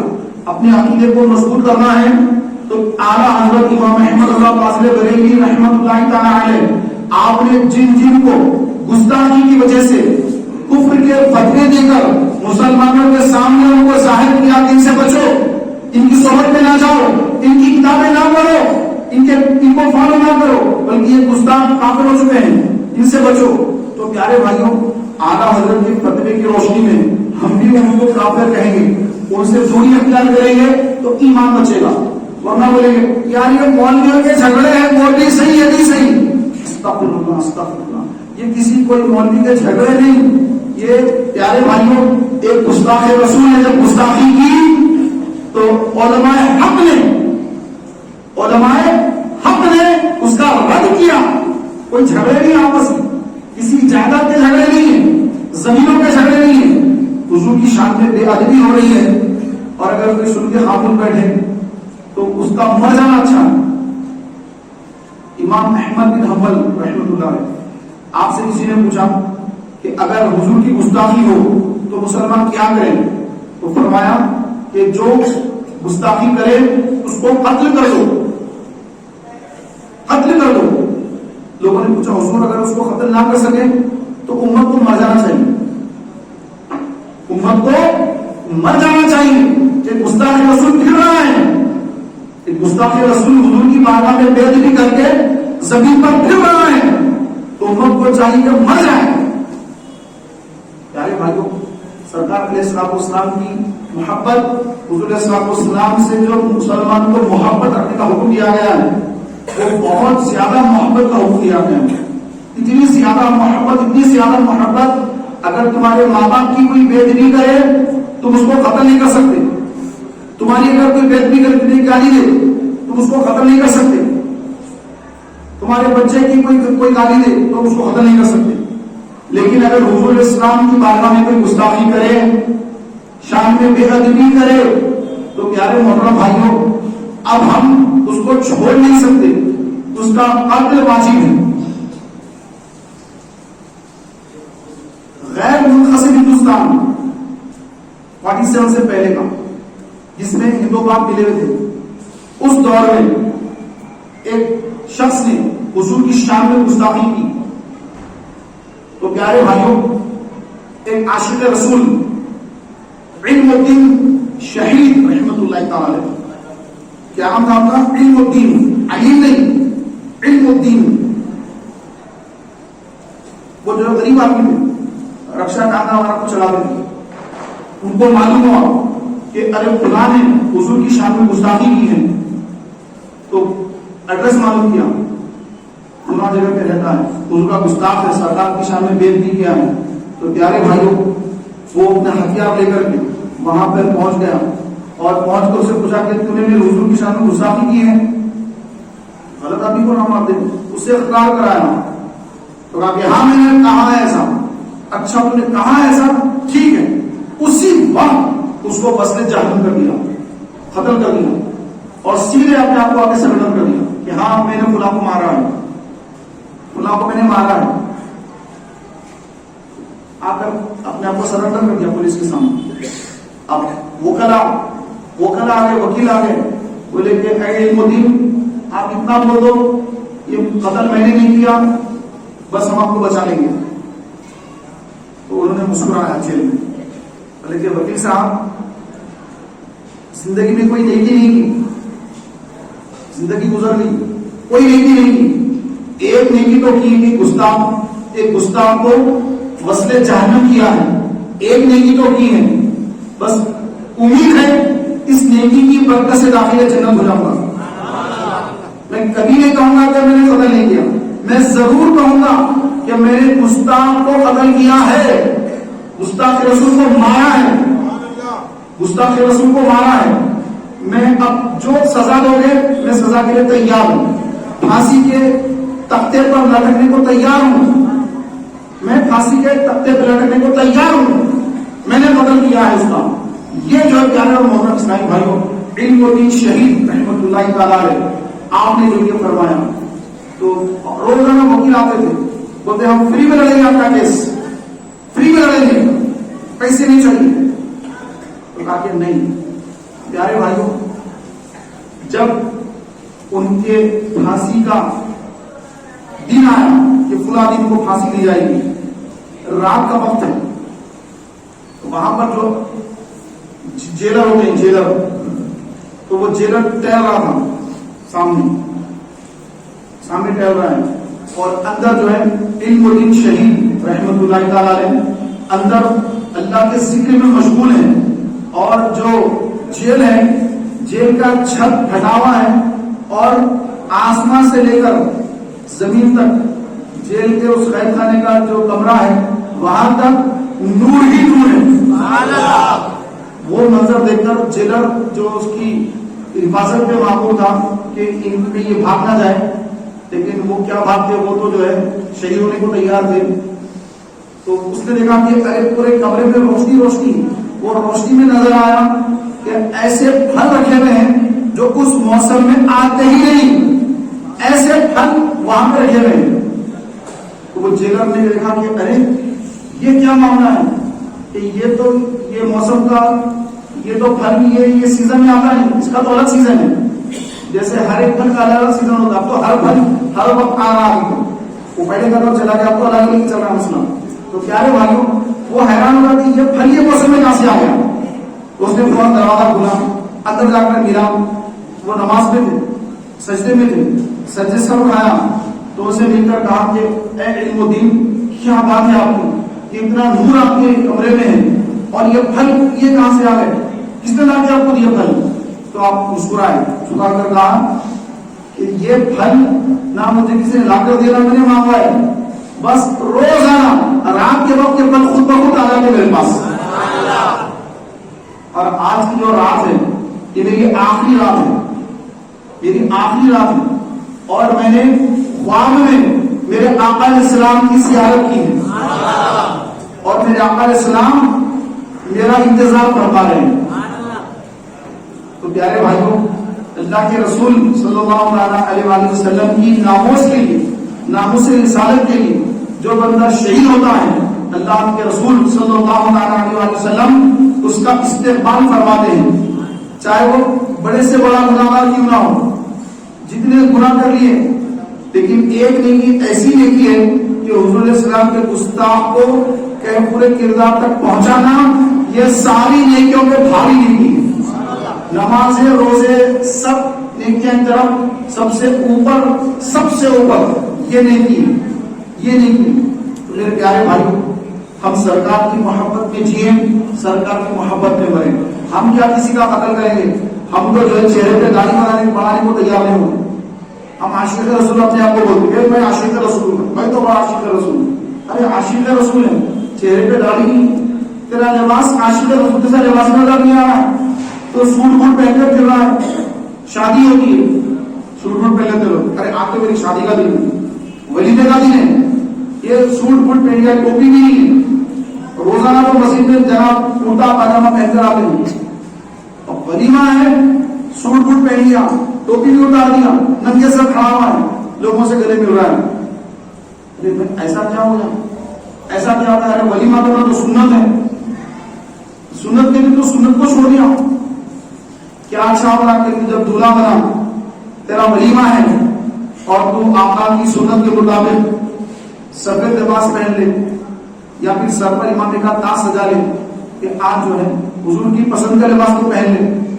تو میرے پیارے محترم بھائیوں، تو آج ہم دیکھیں کہ عاشق رسول بولنے والے ہزاروں ملیں گے، لیکن عملی طور پر بہت کم دکھائی دیں گے. تو زبان کی کہنے کی کوئی اہمیت نہیں ہے، عمل کر کے دکھانے کی ضرورت ہے. تو آگے بڑھیے، انشاءاللہ تبارک و تعالی ہم بھی عشق رسول کو بڑھائیں گے. کلام امام الکلام اعلیٰ حضرت امام احمد رضا فاضل بریلوی رحمۃ اللہ تعالی علیہ کا جو نافیہ دیوان ہدایت بخشش ہے، اس کی نعتیں پڑھیں گے، سنیں گے، تو انشاءاللہ عشق رسول میں اضافہ ہوگا. آقا کی سنتوں کو زندہ کریں گے، عشق رسول میں اضافہ ہوگا. تو نیت فرمائیے پیارے بھائیوں کہ ایک مسلمان کو اپنے نبی سے محبت لے کر دنیا سے رخصت ہونا ہے. نبی کی محبت کے بغیر کوئی نیکی قبول نہیں ہوگی. دل میں عشق رسول نہیں تو اس کی کوئی جو عبادت قبول نہیں. عداوت نبی دل میں لے کر نمازیں پڑھ رہا ہے، منہ پہ پھینک دی جائیں گی نمازیں. دل میں حضور کی محبت نہیں، بے ادبی بھری ہوئی ہے، بغض رسول ہے، تو روزے رکھ رہا ہے، روزوں کا کوئی فائدہ نہیں. دن بھر بھوکا رہا، کوئی ثواب ملنے والا نہیں. دن بھر تلاوت کرتا رہا، کوئی فائدہ نہیں. بچے کو حافظ بنایا، عالم بنایا، ارے عالم بنا تو وہ عالم کیا کرے گا؟ علماء سوء اس کا شمار ہوگا، گمراہ علماء. بلکہ وہ عالم بنے گا تو اور ہزاروں کو بھٹکائے گا، شیطان بن گیا ہے وہ، اور ہزاروں لوگوں کو بھٹکا دے گا. میرے پیارے بھائیوں، آج ہمارے مسلمان سنی بھائی ایسے ایسے مدارس کو جو شیطانوں کے مدرسے ہیں، جہاں پر گستاخ رسول بنائے جا رہے ہیں، وہ مدرسوں کو لے جا کر ہمارے بھائی زکات دے دیتے ہیں، ان کو جو ہے عطیہ دیتے ہیں. تو یہ جو گستاخی کرنے والے بدعقیدوں کے مدرسوں کو جو آج سنی بھائی چندہ دے دے کر ان کے مدرسوں کو پروان چڑھا رہے ہیں، تو وہ جتنے لوگوں کو گمراہ کریں گے، وہاں سے نکلنے والے علماء سو جتنے سنی مسلمانوں کو گستاخ بنائیں گے، گستاخ گناہ تو ان کے سر پر ہوگا ہی ہوگا. اور جو ان کی مدد کر رہے ہیں، کل قیامت کے روز وہ بھی اس کے جواب دیں ہوگی، ان کو بھی جواب دینا ہوگا کہ تم نے اپنا مال کہاں خرچ کیا. گستاخوں کے مدرسے میں دے کر تم نے گستاخوں کے مدرسوں کو اور تمہیں بڑھاوا دیا، اور سنیوں کے پاس کوئی استطاعت نہیں، اور اپنے لوگوں کو خبر ہی نہیں کہ کہاں دینا کہاں نہیں دینا. لیکن جب بندہ بدعقیدہ بن جاتا ہے، اب وہ دیکھتا ہے کہ میں کسی سنی کے مدرسے کو نہیں دوں گا، میں تو ہمارے فلاں صاحب کے مدرسے کو دوں گا. وہ پکا ہو جاتا ہے.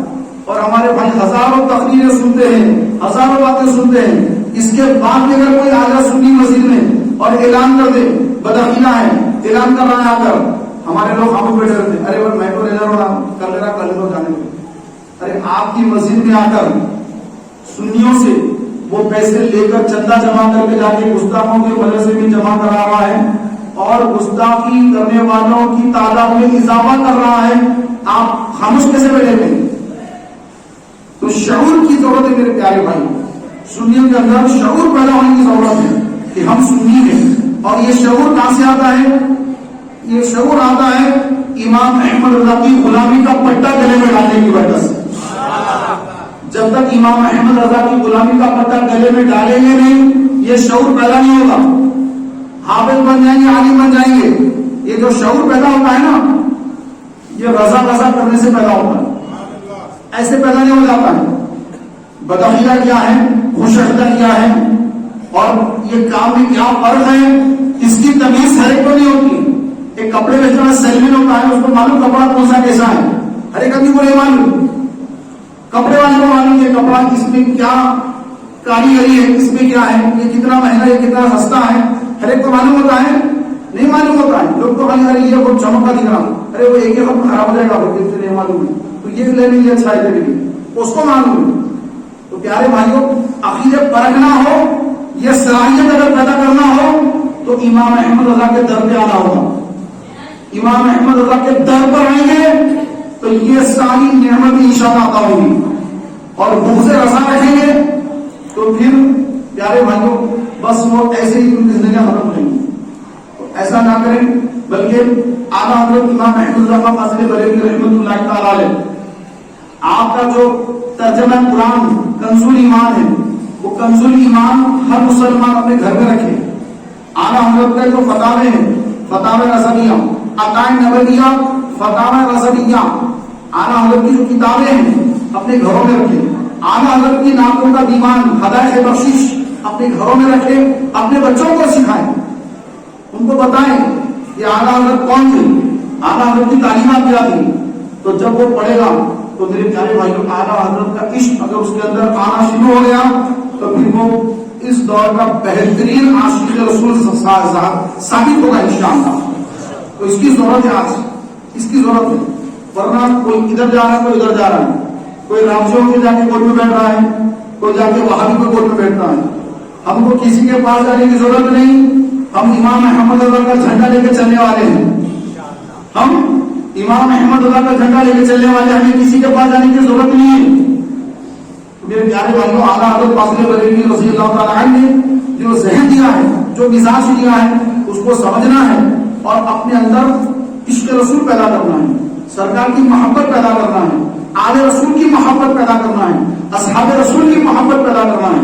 اور اعلیٰ حضرت کا یہ پیغام ہے، اگر کسی شخص کے اندر دیکھو تھوڑی سی بھی اگر وہ حضور کی شان میں بے ادبی کرتا نظر آئے تو اس کو ایسے نکال دو جیسے مسئلے میں سے بال کو نکال کے پھینک دیتے ہیں، چاہے تمہارا کتنا عزیز کیوں نہ ہو، تمہارا بھائی کیوں نہ ہو، تمہارا بیٹا کیوں نہ ہو، اگر حضور کی شان میں بے ادبی کرے تو اس کو اپنے گھر سے نکال دو۔ تو تعلیم و تربیت کرو، نہیں تو اس سے کنارہ کشی اختیار کرنا وہ دوسروں کو بھی بھٹکا دے گا۔ یہ اعلیٰ حضرت کا مزاج نہیں ہے، صحابہ کا طریقہ ہے، ابو بکر صدیق کا طریقہ ہے۔ صدیق ایک پر آپ کے بیٹے آئے، بولے کہ ابا جان میں مسلمان ہو چکا ہوں، لیکن آپ کو یاد ہے میدان بدر ہے، میں 1000 کے لشکر میں تھا ابو جہل کے ساتھ، آپ بزرگ کے ساتھ تھے، 313 میں آپ تھے، 1000 میں میں تھا، کافروں کی طرف سے لڑنے آیا تھا آپ سے، اور آپ کا میرا مقابلہ ہو گیا تھا، دونوں کی تلواریں چلی تھی، یاد ہے آپ کو؟ بولے کہ ہاں بیٹا یاد ہے۔ تو جب تلوار چل رہی تھی، میں تو جوان تھا، تو میری تلوار اتنی زیادہ چل رہی تھی، آپ کی تلوار نیچے گرنے والی تھی، اب میں چاہتا تو آپ کو اسی وقت مار سکتا تھا، لیکن میں ہاتھ روک لیا، آپ کی تلوار نیچے جا رہی تھی، اگر میں پھوٹی کر کے آگے بڑھتا آپ کو ختم کر سکتا تھا، لیکن ایک دم میرے دل میں آ کے میرے ابا ہے، میرے والد ہیں، میں رک گیا، آپ والد صاحب اس لیے رک گیا، ورنہ میری تلوار کے ساتھ میں آگے گیا، یاد ہے آپ کو؟ لیکن ہاں بیٹا یاد ہے مجھے، اور یاد رکھ اگر اس وقت میری تلوار نیچے گرنے کے بجائے اگر تیری تلوار نیچے گرتی ہوتی نظر آتی اور میرے ہاتھ میں تلوار ہوتی تو میں یہ نہیں دیکھتا کہ میرا بیٹا ہے، بلکہ دیکھتا کہ اللہ کے رسول کے خلاف لڑنے آیا ہے، اس کو میں ختم کرنا ضروری ہے، میں تجھے مار دیتا، میں تجھے نہیں دیکھتا کہ میرا بیٹا ہے۔ یہ مزاج صدیقی ہے، یہ کیا ہے بولیے؟ مزاج صدیقی ہے۔ لوگ کہتے ہیں ارے امام احمد رضا بڑے متشدد ہیں، بڑے شدت والے ہیں، صدیق اکبر کے بارے میں کیا کہو گے؟ صدیق اکبر کے بارے میں کیا کہو گے آپ؟ بول سکتے ہیں؟ ارے عین ایمان ہے، ساری امت کے اعمال ایک طرف، ابو بکر کے اعمال ایک طرف، میزان عمل پر ابو بکر کی نیکیاں ایک طرف اگر تولی جائیں، ساری امت کی نیکیاں ایک طرف، سارے امت کے کا ایمان ایک طرف، ابو بکر کا ایمان ایک طرف، تو ابو بکر کا ایمان سارے امتوں سے بھاری پڑنے والا ہے، وہ ہے ابو بکر۔ ان کے بارے میں کیا کہہ سکتے ہیں؟ بول سکتے ہیں ان کو؟ ارے احمد اللہ خان صاحب، خان صاحب، احمد اللہ خان صاحب بڑے متشدد تھے، صاحب شدت کرتے تھے بہت۔ ارے صدیق اکبر اپنے لبتے جگر کو فرما رہے ہیں کہ بیٹا میں نے دیکھتا کہ تو میرا بیٹا ہے، بلکہ دیکھتا کہ حضور سے لڑنے آیا، میرے آقا کے خلاف لڑنے آیا، اسی وقت تجھے مار دیتا۔ جب تمہارے فاروق اعظم نے اسلام قبول کرنے کے بعد اپنے والد خطاب انہیں کو آپ نے قتل کر دیا، یہ بھی بات کو نہیں کہا۔ تو الغرض میرے پیارے بھائیوں، جب حضور علیہ السلام کی بات آ جاتی ہے تو رشتے ناتے نہیں دیکھے جاتے، بیٹا نہیں دیکھا جاتا، باپ نہیں دیکھا جاتا، بلکہ دیکھا جاتا کہ نبی کا چاہنے والا ہے یا نبی کا گستاخ ہے، یا ادھر کیا ہوگا۔ یہ دو باتیں صحابہ کی ہوگی، ادھر والا ہے یا ادھر والا ہے۔ آج ہمارا حال یہ ہے کہ ہم اپنی بچیوں کی شادیاں وہابیوں میں کر دیتے ہیں، یا وہابیوں کی بچے اپنے گھروں میں لا لیتے ہیں۔ کہاں کا طریقہ میرے بھائی؟ ہم سنی، ہم کسی بدعقیدہ کو اپنی بچی کیسے دے سکتے ہیں؟ یا کسی بدعقیدہ کی گستاخ بچی جو ایسے رہن سہن میں پلی بڑھی ہوئی، اس کو اپنے گھر میں کیسے لا سکتے ہیں؟ لیکن ہمارے لوگوں کو شعور نہیں ہوتا ہے، لیکن جو امام احمد رضا سے تعلق جوڑ لیتا ہے اس کے اندر یہ شعور پیدا ہو جاتا ہے، اور جن سے دور دور بھاگتا ہے اس کو یہ شعور کبھی پیدا نہیں ہوتا۔ سمجھ آئی نا آپ کو؟ تو پیارے بھائیوں، ہمیشہ اعلیٰ حضرت سے اپنا رشتہ مضبوط رکھیں، اعلیٰ حضرت رحمت اللہ تعالی کی بارگاہ میں حاضری دیتے رہیں، ہر سال بریلی شریف کی حاضری دیتے رہیں، ایمان تازہ ہوتا رہے گا انشاءاللہ۔ اعلیٰ حضرت کے دربار میں جب حاضری دیتے رہیں گے انشاءاللہ ایمان کو تقویت ملتی رہے گی، فیض رضا جاری ہوتا رہے گا۔ سرکار غریب نواز کی بارگاہ میں، سرکار اعلیٰ حضرت کی بارگاہ میں حاضری دینا آج کے دور میں پیارے بھائی ہر سنی کے لیے ضروری ہے، تاکہ اس کا ایمان تازہ رہے، ایمان مضبوط رہے۔ ورنہ بھٹکانے والے، گمراہ کرنے والے بہت لگے ہیں، بہت سارے مہربانی کرنے والے مہربانیوں طرح طرح کی کرتے رہتے ہیں۔ آپ سمجھدار ہیں میں کیا کہہ رہا ہوں؟ تو آپ کو چاہیے کہ ہر سال سرکار غریب نواز اور سرکار اعلیٰ حضرت کی بارگاہ میں حاضری دیا کریں، اور وہاں پر اگر حاضری دیتے رہیں گے تو انشاءاللہ تبارک و تعالیٰ دنیا بھی سنورے گی، آخرت بھی سنورے گی۔ اللہ تعالیٰ سے دعا مولا تبارک و تعالیٰ ہم سب کے ایمان کی حفاظت فرمائے اور اعلیٰ حضرت کے تعلیمات پر عمل کروانے